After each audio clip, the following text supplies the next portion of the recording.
Welcome, today I'm with Realme C21Y and I'll show you how to adjust ringtone volume on this device. So first you should go to the settings and here find the sound section, go there, and just by swapping this dot to the left or to the right side you can change your ringtone volume.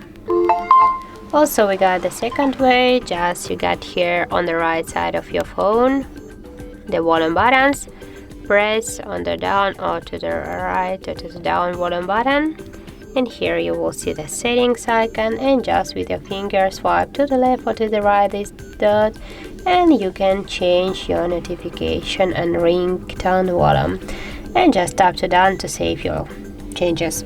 So that's how it looks. If you found this video helpful, leave like, comment and subscribe our channel.